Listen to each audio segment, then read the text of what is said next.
We fixed it. There we go. All right, let's restart that. Chris Manning, Josh Link, salute to you.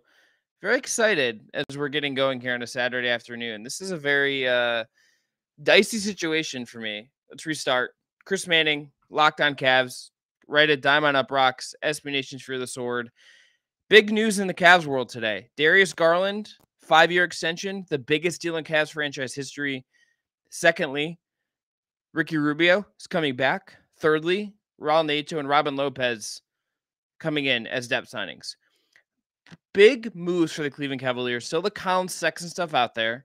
This is going to be the bonus show for Locked On Cavs. So if you're joining us for the first time, Monday through Friday, we do an episode. It's Evan Damrell and I. This is going to be a little bonus weekend episode. If you have questions, drop them in. I'll answer them as we go. But a lot to talk about. And I think there's only one place to start, and that's with Darius Garland. Darius Garland has signed a 5-year extension, $193 million. Could go up to 213 based on his All-NBA status going forward. There are escalators in that contract. That is pretty standard as far as rookie contracts go for a guy that is this good. This is a full 5-year deal. There are no options. This is just straight 5 years. Darius Garland, if we think about this way, is now under Cavaliers control, as under contract for the next 6 years. The last year of his rookie deal is next season. His extension kicks in. You have him under control for 6 years. That's a really good place to be for an all-star point guard at 22, who's already top 10 at his position, is on his way up. Great signing, no notes, deserves every single dollar. It's a good piece of business. Think about it then. You also have Evan Mobley in year 2. Just getting started, really. Year 2 of his rookie contract, you'll have the inside track to keep him when his rookie contract comes up. You'll have restricted free agency. You'll have the ability to offer him the most money. That's great. You have Jared Allen, who's got 4 years left on his 5-year deal that he signed last summer at a very reasonable $20 million a year.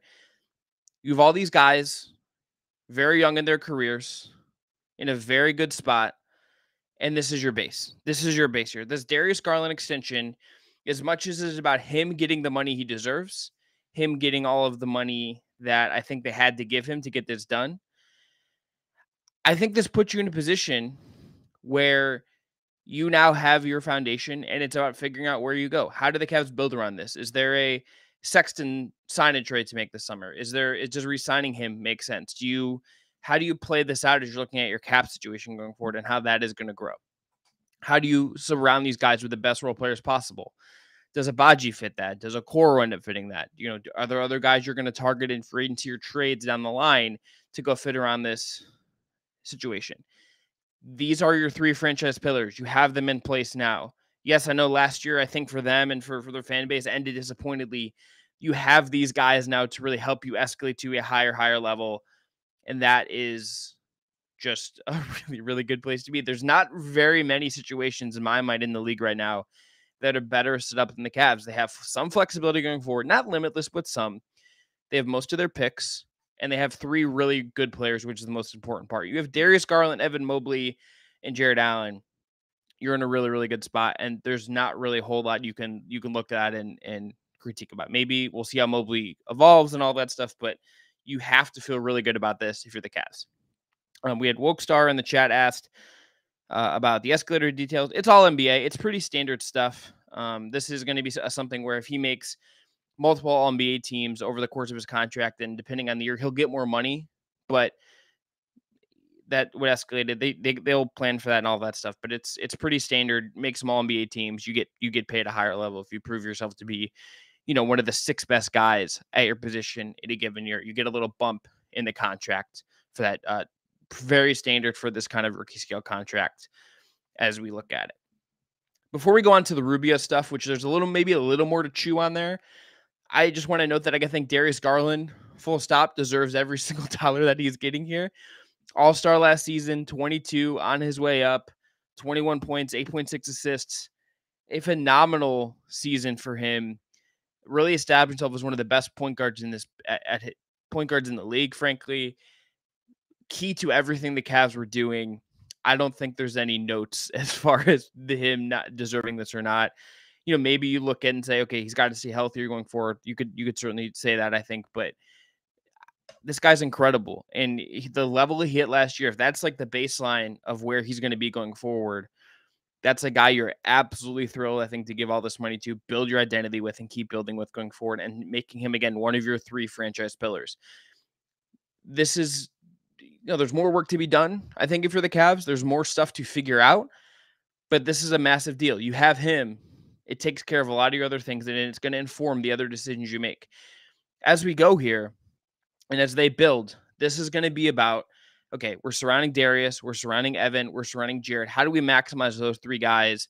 And in particular, I think Garland and Mobley. And you're trying to maximize what they do and how to bring the best out of them, lessen their workload at times, but really accentuate what they do, and then cover for them where they need some cover defensively, I think, particularly for Garland. But you did the hard part. You got the really good guys. The Garland pick looks great, obviously, now. Maybe it started out slow the rookie year, all that stuff, but this is a bona fide all-star, a guy you should expect to continue rising as we go here. Absolutely looks like a slam dunk, and no notes again on this contract. All right, so you have any Garland questions? Robin Lopez questions? We got actually more comments about Robin Lopez and Darius Garland so far, which is interesting. Ricky Rubio or Raul Neto, drop them in the chat. I'm Chris Manning. If you're just joining us from the Locked On Cavs podcast, also going to find my writing at Diamond UPROXX and SB Nation Fear the Sword. Let's turn to Ricky Rubio. So Ricky Rubio is going to come back to the Cavs, 3-year contract, I believe $18 or so million, 3-year deal. Possible he could be signed and traded back, and we'll get into the roster crunch the Cavs have here to navigate shortly. But the last year of Rubio's deal is non-guaranteed, which makes sense considering his age, considering he's coming off the second torn ACL in one knee, which is tough. But this makes a ton of sense. If you listen to the pod or you read anything from Fedor or Rousseau or myself or Evan or whoever, this was pretty clear that this was the Cavs' plan A for backup point guard. They wanted to bring him back. They cannot say enough nice things about what Rubio provided them, not just on the court last year, but in the locker room and as a leader and as kind of a culture guy in this organization. And I think that this stuff absolutely does matter. It's very reasonable money. I think using part of your mid-level exception to go get Rubio, especially if you weren't in the DeLon Wright race and he'd pick somewhere else, and Tyus Jones goes back to Memphis at $15 a year. You couldn't pay those kind of contracts. This is a very logical place to go at backup point guard. Even if you have some concern with what he's going to look like coming off the ACL, what he's going to look like as things go forward, I think this is a pretty reasonable amount of money. And that last year non-guaranteed gives you a little bit of an escape hatch if you need to hit it, if you get a trade or whatever at that point in time. That's something Kobe Altman, if you look at the way he structures contracts, likes to do. Larry Marketing, has a partial guarantee in his last year. He signed that last summer. Cedi Osman, who we'll talk about because he factors into this a little bit, has a non-guaranteed last year of his contract, which functionally makes him an expiring contract this year. Now, how they bring back Rubio, there's 2 ways they can do it. They could sign him directly as a free agent, and he could be signed with the mid-level exception. That's standard way to do it. I think whether it's a sign and trade or not, that's going to be where the money comes from. If it's via sign and trade, this would be the way you clear unnecessary roster space. Right now, the Cavs have 15 guys signed with Lopez, Abaji, Neto, and Rubio all joining in free agency.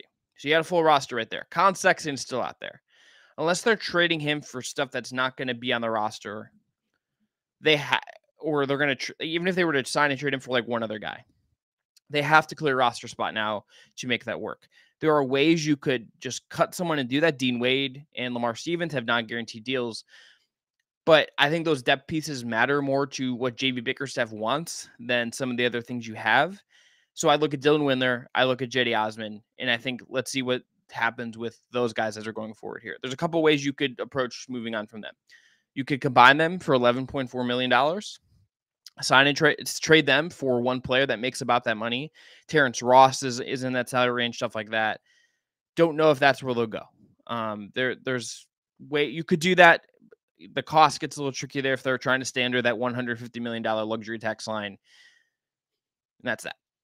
The sign and trade option would be to send one of them, I would guess Jetty, to Indiana in a sign and trade. You take back Rubio, and You get him in a sign and trade. You just send Osman back as a salary dump. You make it work. Maybe you grease their wheels with like a second round pick and you go from there. I think it is right to identify Jetty as this guy because it's clear that Bickerstaff doesn't totally trust him. I think he is behind other guys in the wing rotation. He's also, I think, in terms of a pure salary dump, a way for other teams to clear more money than Windler's. That's just the reality of his contract. He just hasn't developed and worked out, I think, the way the Cavs sort of hoped it would. And it's clear that with this coaching staff, I don't think there's a total trust in Jetty in that situation. The tricky part of a sign and trade is that it would hard cap you, and that limits the maximum amount of money you could spend. I think 156, I believe, is the tax apron, which is the hard cap limit. I don't think the Cavs are going into the luxury tax at this point in time. It's not really something you do when you're just inching up towards making the playoffs, not even really talking about real contention yet. It doesn't make sense from a financial perspective. That's just how these businesses work. You only pay the tax when you're like really in that championship window and want to maximize that window. You could get there in 3, 4, 5 years, and then I think they would pay it. But right now, it's just not what teams historically do as far as paying the tax at this point in time. So I think they're going to stay under that 150. It then becomes hard to just kind of squeeze all of this in a Sexton extension or whatever underneath the apron. The Rubio thing is it fits the parameters of a sign and trade. This can't be announced until July 6th. So I think it's possible. I don't know if it's necessarily the best option because it does just limit some of your flexibility to some degree. But I think $150 million in total salary is really what the Cavs are going to pay. If you look at their salary books now, they're not super far away from that. And there's other ways they could shed money. You could move on from Karis LeVert in some way and take back a smaller salary. You could do other stuff and figure that out. Sexton could sign as qualifying and you'd be well under, but I don't think that's going to happen. You're kind of just in a spot now where I think you're staying under $150 million in total. And it's about how do you maximize squeezing under that right now before with the minimums on the deal right now, including Sexton's a lot of the 7.2 right now. The Cavs have about without Sexton, it's like $13 million in space under the tax. The aprons at a little 6 more than that, but they're going to stay, I think, under $150 million or so. So, that's $6 million to $7.4 million Jetty Osman salary. If you're looking at avoiding paying the tax, avoiding kind of paying the tax for really no reason here other than just to do it, I guess. And this should not how these businesses work. It's kind of in a position where that's really, to me, the number you're looking at. If you add that 7.4 to the 6.2, that's what, 13.6. That gives you some wiggle room there to kind of figure that out. And then you add another 7 to that. That's like 20 something million dollars for Collin Sexton or a contract of that size. So you can get up to $20 million in that sense and figure that out. Just quickly on Raul Neto and Robin Lopez. If you guys have questions, by the way, drop them now. We're going to go for another 5 to 7 minutes. Questions about Darius Garland, Collin Sexton, Neto, Lopez, Rubio, whatever. Ask your questions, and I'll get to them here. We're going to do a full episode on Monday and talking about the Garland extension, talking about Rubio and all that stuff. There's a lot for Evan and I to get into, but it's a 4th of July weekend. So I'm just doing this live to give you guys something to tune into and talk about here. Neto and Lopez, to me, are just very good depth signings at point guard and center, respectively. They just make a lot of sense. Lopez is an upgrade over your Moses Brown minutes from last year, right? Like this is just a more stable guy to have and a trusted guy than what you got from Moses Brown last year, if and when Jared Allen suffers an injury again. If you need to start Robin Lopez a couple games, I think you can do it. It can work. Neto, particularly, is maybe going to matter more just because Rubio's probably not going to play at the start of the season. He tore his ACL December 28th of last year, remember, in New Orleans. Didn't play after that for the Pacers after the Cavs traded him in the LeVert deal. You're in a situation where you're going to need a point guard, and maybe Collin Sexton is back and he fills some of those minutes, but I think it makes sense to go get a guy like this just to fill some minutes, and I think figuring that out with Neto makes a ton of sense. Rubio's just not going to play right away. He's just not. So this is a good insurance. I think this roster now, obviously, again, is at 15 guys, 16 if you include Sexton. There's just another move to make here. Osman at that $7.4 million number that is functionally an expiring contract. is very clearly the thing that I would look at as how you're going to shed some money. Or maybe Windler, but Osman just kind of would be more logical if you're trying to save the most money possible and create the most amount of flexibility possible right now. And the sign and trade with him going to Indiana makes a ton of sense. You could dump him otherwise and avoid to either Indiana or San Antonio, or maybe there's a team with a trade exception that would take him with the second round pick, and you could clear the money that way. But there's something to be done there, and we'll see where that is. Okay, let's take some questions. Greg Schwartz, friend of the program. Should the Cavs sniff around a Donovan Mitchell trade? And I'm going to say no. I think maybe you have the meeting, just like you have the Kevin Durant meeting. But like the package for Mitchell is all of your stuff and all of your things just thrown in there. They're probably asking for they're going to ask for one of your really good young players and all of your picks and all of your swaps and all that stuff because you don't have the stuff to really go play around with there. Him and Garland would be obviously a very dynamic backcourt. There's a lot of defensive issues, I think, there in terms of the size on the perimeter. I think Mitchell's really good, but I also don't think the Cavs have the package to really like get in that conversation. I think if the Cavs are honestly going to make a trade in the future for someone else, it's not going to be star chasing. It's going to be like really, really good high-end role players. It's going to be like, look what Boston has done with their trades. They get Malcolm Brogdon. They've gotten Derek White. They signed Gallo in free agency. They brought back Horford. Like, it's stuff that is maybe sometimes high dollar signs, but they're not aiming for like all-star, superstar level guys. They're getting like just really competent players at things they need. And that to me is the blueprint more for trades going forward with Cleveland. Maybe whatever happened with Sexton is kind of the swing with what could happen here. Maybe they sign and trade him for a position of need. Like I think Keldon Johnson in San Antonio would be like a really great fit with what Cleveland needs. Is that available to them? Do they try to run it back and look to move on from him later? Or do they just believe he fits really well here?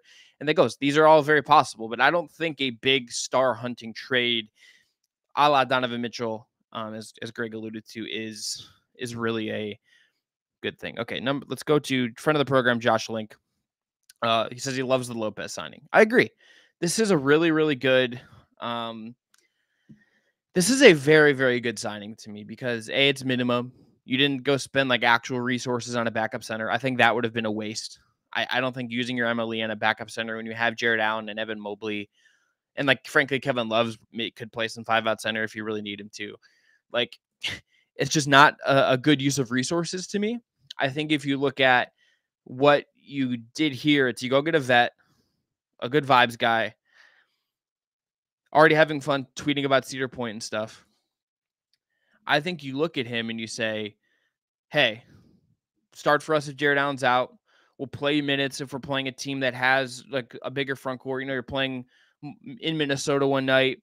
We're going to need your minutes to just kind of match up with Gobert and Towns and Naz Reid and handle that. And you can make him work. He's a guy that can eat some minutes, lessen the load you're going to ask of Jared Allen and Evan Mobley and these guys over the course of an 82-game season as you're trying to make a real playoff run. This is just like a really good signing. I think it makes a ton of sense. Okay. So this is a good question. Tony Brown asks, is it a Kobe Altman thing, always doing things quietly, or does this just come from with the Cavs naturally? I think it's both.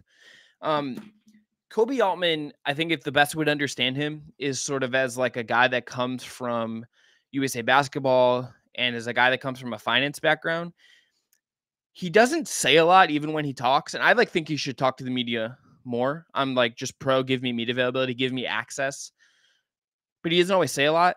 And the stuff he does is usually pretty quietly. I don't think they leak a lot. I talk to people in the organization, as do a lot of other people on the beat.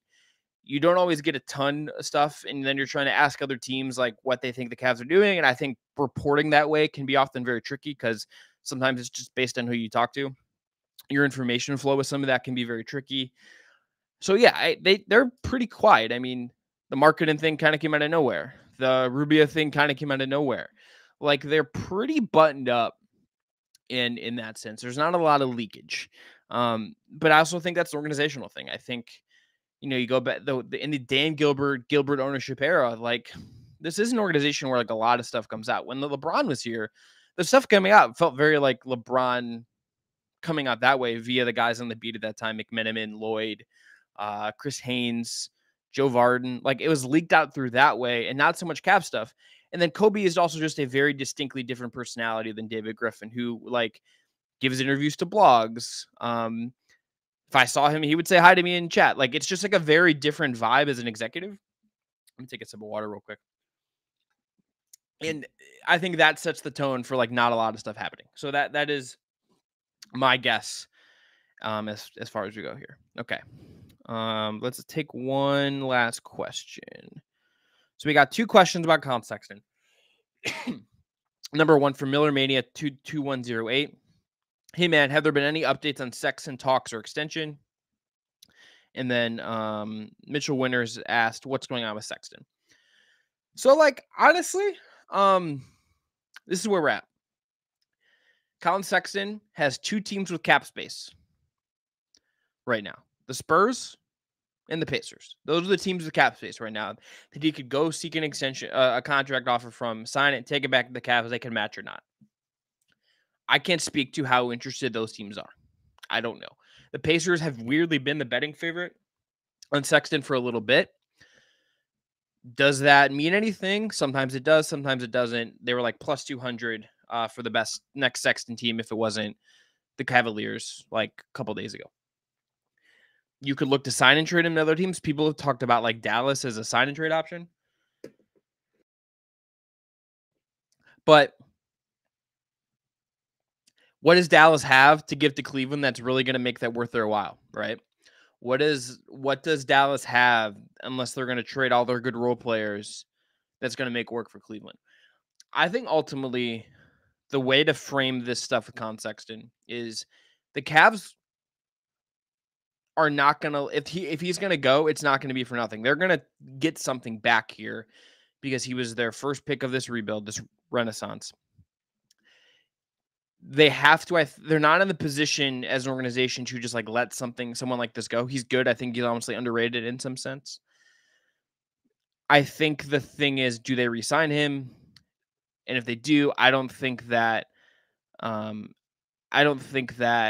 it's a lock that he's like back, but I think it would be interesting to just see how they would use him. I think it would tell you that like they just want to at least hold on him, and it's better than one to get out there.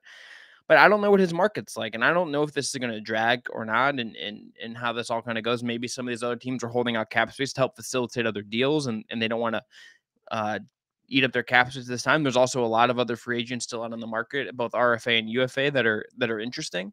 So it's kind of an interesting market as where we're at right now. I think it's still more likely than not that he's back, but it's not by much, and we'll see where this goes. I don't totally know where this ends up. There's gonna, again, they play things very close to the vest. You can, in talking to people like as much as you can, it's just you're trying to figure it out. A sign and trade with the Spurs though, like getting like Keldon Johnson back would make like a lot of sense, or Devin Vassell. Like that's the kind of thing that I would look at if you're going to make a trade. It's going to be for something that fills a need for you, brings something back in return there, and he's not going to walk for nothing. That's just not how this is going to work for Cleveland. Okay. We'll end on this. Where did I see this? Okay. Tony Brown asked, how much of a role does JB have in these small signings like Lopez, Neto, or is this all Altman and co? It's never just Kobe Altman, Mike Gainsey in the front office. The Cavs have assistant coaches, for instance, that have had connections to Raul Neto. I think it's Antonio Lang, if I'm remembering correctly, had him in Utah. There's an assistant, it was either him or JJ Outlaw, I can't remember off the top of my head, that had him in somewhere else and really connected with him. And pushed from. JB has connections with guys. Like this is all how this works. This is all just kind of a organizational thing. They have multiple departments. Like they have scouts, they have an analytics guy who's also their cap guy, they have their front office, they have the coaches. Like all of these guys are providing input. I think Kobe is ultimately a decision maker, but you take input from your coaches, you take input from your assistant coaches who have been other places and know guys around the league, right? This isn't just done in isolation in a vacuum by one guy. This is a very much a situation where it is a collective. Kobe Altman is going to make that final decision, but it is just about what other input comes in, whose opinion they input, and what the different things they value. And some of that isn't clear to me, right? Like, I don't know how much totally the Cavs value analytics. I don't know how much they totally value like the assistants offering insight. Was there someone that like Luke Walton, the new assistant coach, former head coach at 2 spots? Like, was there someone he liked that he offered insight on? I like some of this is unclear as we kind of look at it, but it's not just a one-man decision-making process. It is organizational with one guy ultimately making the final decision, but with input from lots of people. That's how this works. Okay, we're going to end there. Thanks, everyone, for tuning in. If you're listening on audio form, hit subscribe on Spotify, Apple Podcasts, wherever. If you're watching on YouTube, please hit subscribe, hit that bell notification. We'll be back on Monday talking about Darius Garland, talking about Ricky Rubio. Evan will be back with me, my co-host, Evan Damero. But so much happened since we dropped the Friday episode that I felt I had to come on, do this live, talk about it. And I'll be writing about it as well. I'll look for a piece in the coming days at Dime on UPROXX about the Cavs options and where they can kind of lay this out going from here. It's a really interesting time for this franchise. The big news, obviously, Darius Garland signs that extension, but Rubio's back. They signed Neto. They signed Lopez. There's a roster squeeze going on now with this Collin Sexton situation. A lot of fascinating work still to be done. Expect a couple more busy days here. And thanks everyone for tuning in. It's been a lot of fun. Sorry for the audio issue at the beginning. And yeah, be well. Stay hydrated. I'm going to go to a Guardians game tonight, sit outside, enjoy some of the sun. Hope you guys get to do the same.